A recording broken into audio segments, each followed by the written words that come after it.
আসসালামু আলাইকুম। শুভ সকাল। নিশ্চয়ই সবাই ভালো আছেন। আলহামদুলিল্লাহ আমিও ভালো আছি। আজকে আমি একটি বাস্তব ঘটনা তুলে ধরব, যে ঘটনার কারণে দেখা যায় যে অনেক পুরুষ এবং অনেক মহিলা স্বস্তি পাবে। যেমন অনেক পুরুষ বলে যে আমাকে সন্দেহ করে, আবার অনেক মহিলাও বলে যে আমাকে সে সন্দেহ করে। হ্যাঁ, এই সন্দেহটা কেন করে? আপনি কি সন্দেহ করার মতো কোনো কাজ করেন? আপনি আগে নিজেকে প্রশ্ন করবেন। যদি আপনি সন্দেহ করার মতো কাজ করেন তাহলে তো আপনাকে সন্দেহ করবেই। যেমন আপনি যদি মোবাইল নিয়ে লুকালুকি করেন, আপনি যদি কথা নিয়ে লুকোলুকি করেন, এক মিথ্যাকে ডাকতে 10 মিথ্যা বলেন এবং মিথ্যাটা ধরা পড়ে, তাহলে তো অবশ্যই আপনাকে সন্দেহ করবে। হ্যাঁ, এগুলো থেকে বিরত থাকবেন, তাহলে আপনি পুরুষ হন বা মহিলা হন, আপনাকে সন্দেহ করার মতো ক্ষমতা কারো থাকবে না। যে সন্দেহ করে এক্ষেত্রে দেখা যায় যে উল্টা সে বিভিন্নভাবে শাস্তি পাবে। এবার আমি একটি বাস্তব ঘটনা বলি। যেমন কিছুদিন আগে একটি ফোন পেলাম, একটা মেয়ে বলল ঘটনাটি তুলে ধরুন, তাহলে দেখা যাবে অনেক পুরুষও স্বস্তি পাবে আবার অনেক মহিলাও স্বস্তি পাবে। যেমন তার হাজব্যান্ড এক সময় কাজ করত, তারপর তাদের অফিসের রিসিপশনিস্ট, হ্যাঁ ওই সময়ে বিয়ে করে ফেলছে, বিয়ে টিয়ে করে সে চলে গেছে, আর দেখা হয়নি। পরে করোনার ভিতরে একদিন এদের সাথে দেখা হলো। দেখা হওয়ার পরে এরা কয়েক ফ্রেন্ড মিলে, মেয়েটার হাজব্যান্ড কয়েকটা ফ্রেন্ড মিলে ওরা গল্প করতেছে। তখন ওই যে মহিলা রিসিপশনিস্ট সে গেল মোবাইলে টাকা ঢুকাতে।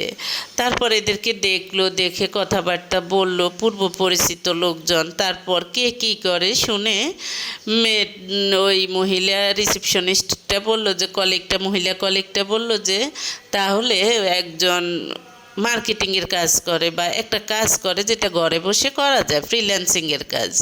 হ্যাঁ, আমাকে তাহলে কাজটা শিখিয়ে দাও। তখন হ্যাঁ, এখন পুরুষটা তো বিব্রতকর অবস্থায় পড়ে গেছে। এখন তার ওয়াইফ কি এটাকে ভালো চোখে দেখবে না খারাপ চোখে দেখবে? তারপরেও পূর্ব পরিচিত কলিগ কি করবে?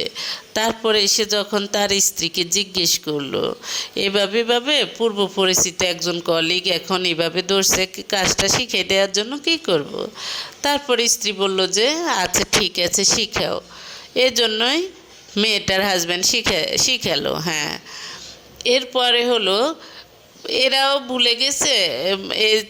ভুলে গেছে যা হোক এ যে বলেছিল। একদিন হঠাৎ করে দেখা যায় যে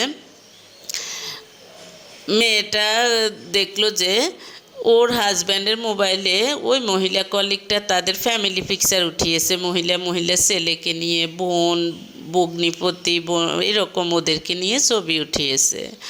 তারপর এর হাজব্যান্ডকে জিজ্ঞেস করলো এগুলো কে? তারপর বলল যে হ্যাঁ আমাদের কলিগ এখন মানে খুব ভালো সম্পর্ক, এটা সেটা। হাজব্যান্ডটা ভাবছে যে ভালো সম্পর্ক বললে ভালো হবে, তাই সে বলেছে। আসলে কিন্তু ওই রকম ভালো মানে মোটামুটি পরিচিত ছিল, অতটুক। তারপরে এরা কী করলো, হ্যাঁ বললো যে ওরা তো বলছে তোমাকে নেয়ার জন্য, কিন্তু আমি ভাবছি যে ওদের বাসায় যে কী কাজ, আমি কাজ শেখাই, অতটুক। ওদের বাসায় যাওয়াটা আমি প্রয়োজন বোধ করি না।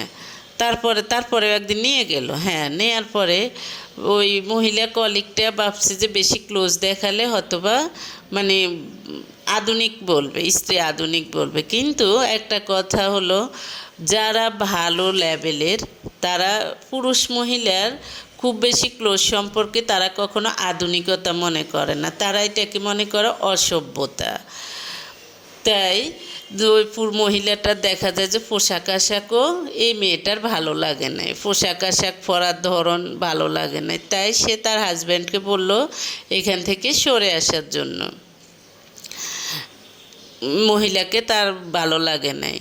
তারপরে যাক হাজব্যান্ড বলল যে আচ্ছা ঠিক আছে, এটার উপরে তারপরে যখন এরা বিভিন্নভাবে কথাবার্তা বলল, তখন মেয়েটা অনেক কিছু ভুল বুঝছে। ভুল বুঝার থেকে তারপরে যখন কথাবার্তা বলছে তখন তার অনেক ভুল ভেঙে গেছে। সে আগে অনেক কিছু তার হাজব্যান্ড তাকে বুঝিয়ে বলতে পারে না, এজন্য সে সন্দেহ করেছে বা ভুল বুঝছে।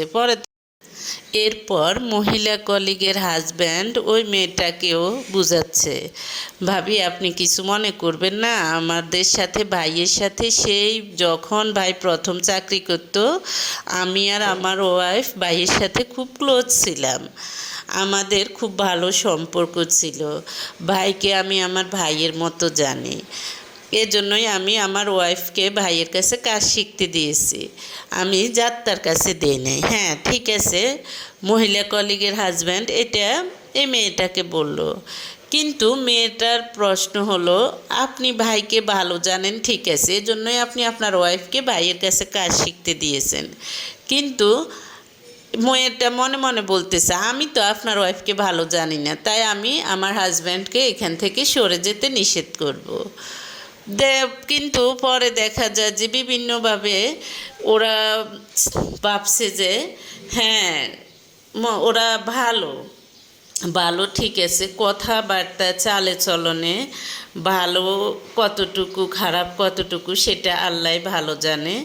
তবে আমার মনে হয় যে এগুলোর কারণেই হলো মানুষকে মানুষ সন্দেহ করে, এগুলোর কারণেই হলো মানুষের মধ্যে সম্পর্ক নষ্ট হয়।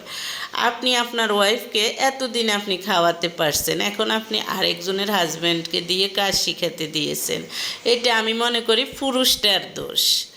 এখানে মহিলার চেয়ে মহিলার হাজব্যান্ডের দোষ বেশি।